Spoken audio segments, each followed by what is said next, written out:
Lewis Hamilton called Leclerc an idiot over the radio during the Singapore Grand Prix. Didn't you catch it on TV? Let me tell you, it wasn't by accident. They tried to cover it up, but we're here to break it down for you. Stick around until the end to hear all the details. Subscribe to stay informed about the latest Formula One news. The atmosphere over Marina Bay was suffocating, the night heavy with moisture that clung to everything like an invisible weight. The drivers weren't just competing against each other. They were fighting the heat, the humidity that soaked through their fireproof suits, the fog that tried to blur their visors. Each lap was like a slow burn, the relentless street circuit punishing every ounce of concentration, with the concrete barriers looming close enough to destroy careers in the blink of an eye. Under the floodlights, the track glittered like a stage built for gladiators, and Lewis Hamilton was throwing himself into the battle with every shred of willpower he had left. He was chasing Charles Leclerc with ferocity, the kind of pursuit that came from more than just a desire to win points. It was personal, fueled by pride, rivalry, and a deep resentment brewing within the Ferrari garage. Both Scarlet cars weren't just playing the team game. They were engaged in a dangerous civil war, their strategies tangled in a knife fight where every call from the pit wall felt like a gamble, every corner a confrontation. Red Bull lurked nearby, Mercedes waited for blood to be spilled, but the true contest of the night was two men driving the same badge yet refusing to acknowledge each other as allies. As Hamilton approached turn 7, the moment built like a crescendo. DRS flung open. The Ferrari under him unleashed its full power as he dove into the braking zone later than anyone thought possible. The maneuver was bold yet clinical, as if carved with mathematical precision. He placed the car exactly where it needed to be, lining it up with flawless intent, sliding ahead with a level of control that screamed experience and dominance. The nose of his machine was already past Leclerc's front wheels, and by the time he reached the apex, the position should have been beyond dispute. The geometry of racing said it was his, the unwritten code of drivers said it was his, every fraction of logic pointed to one conclusion: the move was done. Yet Charles had no desire to accept reality. In his mind, yielding was a form of defeat, a sign of weakness he could not show, not to Hamilton, not to the team, not to himself. This wasn't just about losing a corner. This was about proving he would never be pushed aside, not even by a teammate with 7 world titles. So he refused to lift. He kept his foot crushed against the accelerator, carrying more speed than reason allowed, ignoring the danger, ignoring the risk. It was pure defiance, a scream of rebellion without words, a refusal to bend in the face of pressure. Subscribe to stay informed about the latest Formula One news. For Hamilton, time fractured into fragments of instinct. He realized in that terrifying heartbeat that if he didn't react, if he held the line as he had every right to, both Ferraris would be destroyed against the steel barriers, their race ending in fire and debris. The humiliation would be unbearable, the headlines merciless, Ferrari disgraced under the eyes of millions. In that instant, survival won over anger. He tugged the steering wheel, shifting off the razor-perfect racing line, forcing his machine to twitch and wobble as sparks showered from beneath the floor. The car trembled, balance slipping away, and with it went the tenths of a second he had fought so hard to create. Leclerc pounced like a predator sensing weakness. His Scarlet car surged back, reclaiming the lead with a defiant flourish, the engine screaming through the humid air as though mocking the veteran left behind. For the crowd, it was electric, but for Hamilton, it was agony. The precision, the bravery, the perfect calculation, all undone by a single act of obstinacy from the man wearing the same colors. Inside his helmet, fury erupted. His chest heaved, adrenaline spiked, and the radio crackled with the raw edge of rage. What the hell is this guy doing? His voice was sharp, venomous, a blade cutting through static. He's an idiot. Absolute idiot. The words weren't strategy, they weren't explanation. They were an outpouring of unfiltered wrath, a veteran reduced to disbelief at the audacity he had just witnessed. In the garage, silence lingered as engineers and strategists listened. They understood what was brewing, the storm building between their two drivers. This wasn't a simple on-track clash. It was a fracture in Ferrari's very core, a conflict that would spill far beyond Singapore.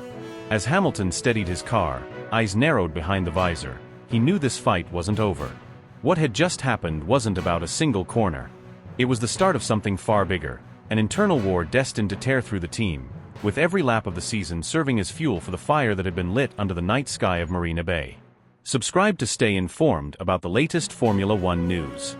The atmosphere inside the Ferrari command center collapsed into a suffocating stillness, a frozen instant where every pair of eyes widened and every breath caught in collective realization. There was no need for clarification, no need for words among the engineers and strategists.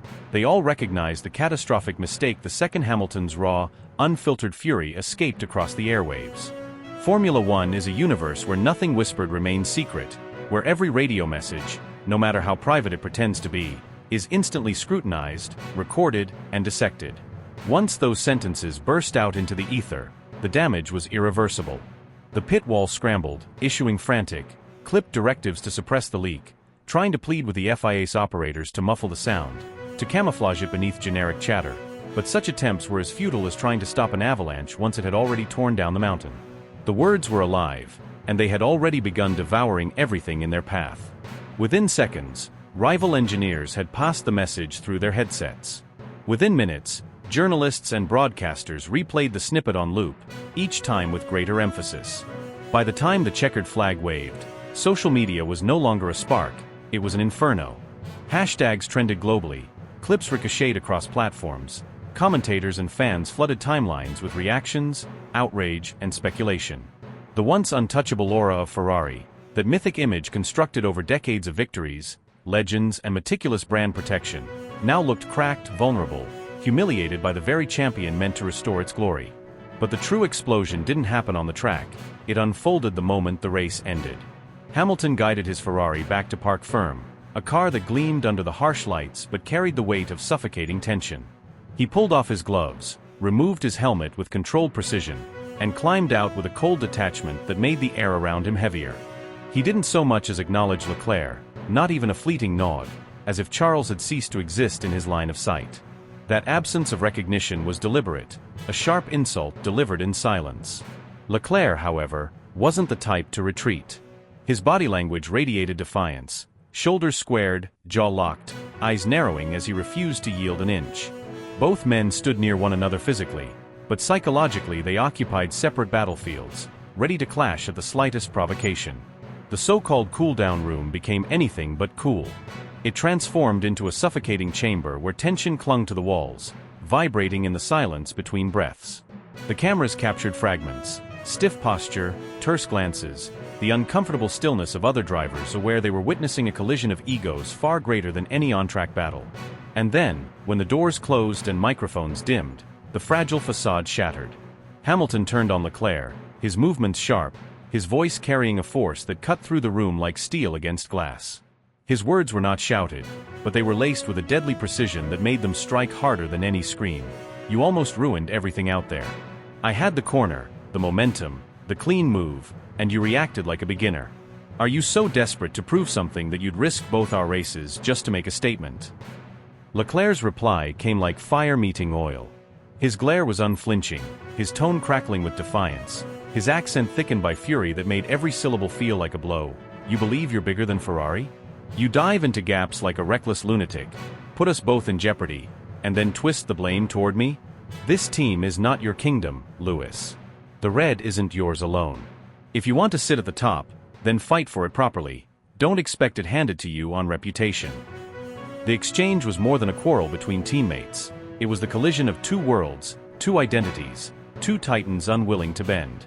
Hamilton's words carried the weight of a seven-time world champion who had built an empire of victories and demanded respect on instinct.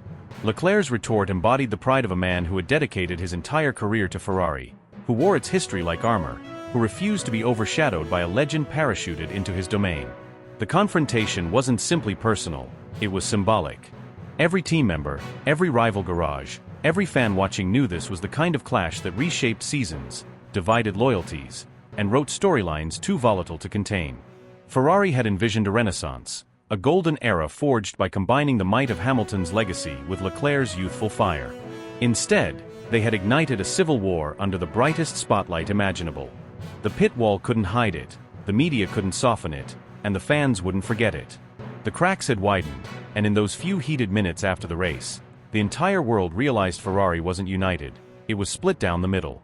And from that day forward, every lap, every pit stop, every strategy call would be haunted by the knowledge that only one of them could truly dominate the Scuderia, and the other would have to bleed to stay alive.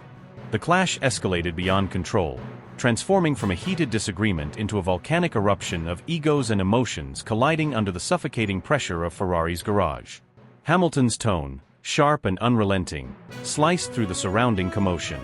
His voice wasn't simply raised, it roared with conviction, carrying the weight of a man unwilling to be questioned.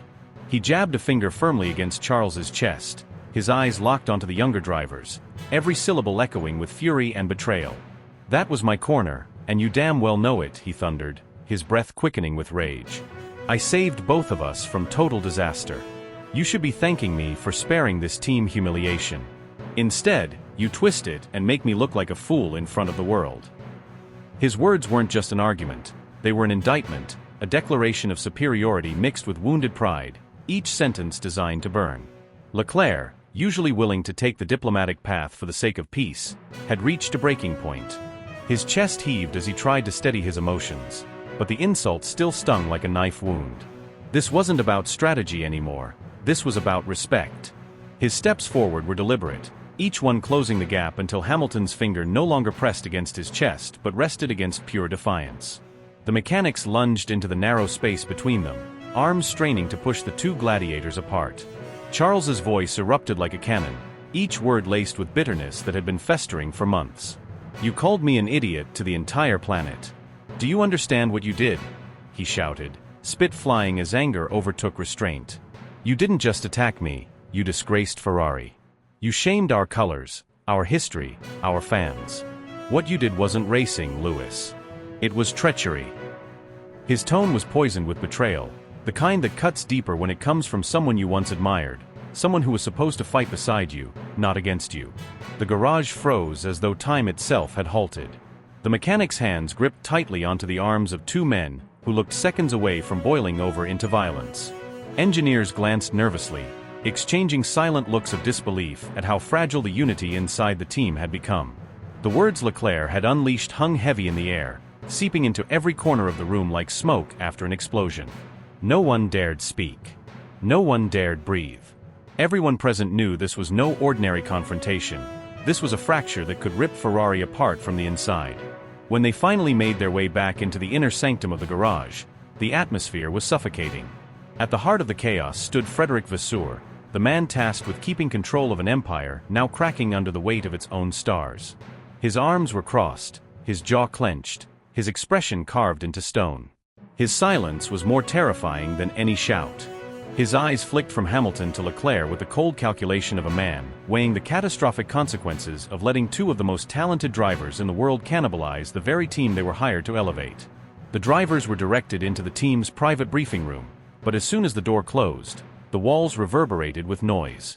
The verbal war reignited instantly, louder and harsher, fueled by the absence of cameras yet intensified by the knowledge that Ferrari's legacy was bleeding out behind those walls. Papers scattered as fists slammed onto the table. The air was thick with tension, voices colliding like thunderclaps in a storm that had no end. Vasseur had endured enough. He grabbed a thick binder from the table and slammed it down with such force that the noise silenced both drivers in an instant. The slap of paper against would echoed through the room like a crack of lightning. His glare locked onto Hamilton, unblinking, burning with restrained fury. His voice was low but venomous, every word deliberately punctuated. "Do you think this is acceptable behavior?" he demanded, his accent sharpening each syllable. "Do you really believe that wearing Ferrari red gives you permission to ridicule your teammate in front of millions? Every fan heard you. Every rival heard you. You humiliated this team on a global stage. Do you think this is what Ferrari stands for? Do you think this is what our legacy deserves?" Hamilton didn't flinch. He leaned back in his chair, arms folded across his chest like a man who refused to surrender even an inch. His gaze never wavered, his expression calm but simmering with defiance. When he finally spoke, his voice cut like a blade, controlled yet dripping with intensity. "I didn't humiliate Ferrari. I protected it. I told the truth when no one else had the guts to." Charles didn't back off, and I had to take the decision he couldn't. If I hadn't moved, if I hadn't reacted, we would have both been in the barriers. 2 wrecked cars, 0 points, and headlines around the world branding this the most embarrassing day in Ferrari's history. I prevented that.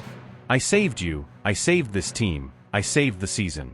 And instead of recognizing that, you sit here and call me the problem. You want to crucify me for telling the truth? Fine. But don't pretend I'm the one destroying Ferrari. The danger is sitting right across from me. The room trembled under the weight of his words. Leclerc's knuckles turned white as his fists tightened, his jaw locked shut to stop himself from unleashing another tirade. Vasseur's breathing grew heavier, his eyes darting between the two men, realizing he was staring at a battlefield disguised as a team. The silence that followed was thick, electric, suffocating. No one moved, no one spoke, but every heartbeat in that room carried the same grim truth. Ferrari was no longer fighting Mercedes, Red Bull, or McLaren. Ferrari was at war with itself, and the scars carved in that briefing room would haunt every lap, every pit stop, every headline for the rest of the season. Vasseur didn't so much as flinch. Not a single muscle on his face betrayed hesitation. He leaned further across the table, his body language radiating authority and menace, his eyes narrowing into sharp slits as though he wanted to pierce straight through Hamilton. His voice dropped to a cold, controlled growl, each word soaked with frustration and a simmering fury barely held in check. Whether you believe it's true or not is irrelevant. You do not, under any circumstances, go on team radio and publicly humiliate your teammate by calling him an idiot while millions around the world are tuned in. That is not just a careless comment, that is dragging the name of this team, the symbol of Ferrari, through the mud. Do you realize the consequences? Do you have any idea of the weight this carries in Maranello, where every mechanic, every designer, every soul bleeds for this badge? Do you understand how it looks to the sponsors who fuel this machine? Do you grasp what it does to our reputation, to the image of the Scuderia that has stood tall for nearly a century? Hamilton shot back instantly, not waiting a heartbeat, his expression unyielding, his eyes blazing with defiance. He leaned forward as well, closing the distance as though ready to battle right there in the room. His voice was sharp, heated, unapologetic, carrying the intensity of someone who had lived his life under relentless pressure and refused to bow. So that's what you want? Silence? Lies? A smile plastered across my face while I'm shoved toward the wall at 200 miles an hour? You'd rather I pretend everything is fine, that nothing happened? I've fought for championships every year of my career. I've stared down rivals, faced the dirtiest tricks, and clawed my way back when no one believed I could. And I will never, do you hear me, never, allow anyone to play games with me, not even in red. I speak the truth. I don't sugarcoat. And maybe, just maybe, that's exactly what this team has been missing for years. Ferrari doesn't need another puppet. Ferrari needs honesty. And that's what I bring. The atmosphere grew unbearable, the tension so thick it felt like the walls themselves were straining to contain the rage ricocheting inside. Then, the silence shattered. Leclerc, who had remained seated, fists clenched tightly under the table as though trying to chain his fury, finally snapped. His chair scraped violently against the floor as he lurched forward, his voice erupting, raw and venomous, his emotions laid bare. Needed? You think this is what Ferrari needed? You're delusional. You're tearing this team apart from the inside out. You stroll in here with your 7 world titles as if they're a crown to place on your head, acting like some savior sent to rescue us. But all you've brought is destruction. You don't respect the history, the people, the culture that has existed long before you set foot in Maranello. You don't respect me, you don't respect the crew who've worked for years. This is not Mercedes, Lewis. This is Ferrari. Here, it isn't about you. It has never been about you. Hamilton's head whipped toward him with deadly precision, his glare venomous, his face carved into fury. He leaned closer, his voice low and vicious, every syllable deliberately sharpened to wound. Respect isn't given, Charles.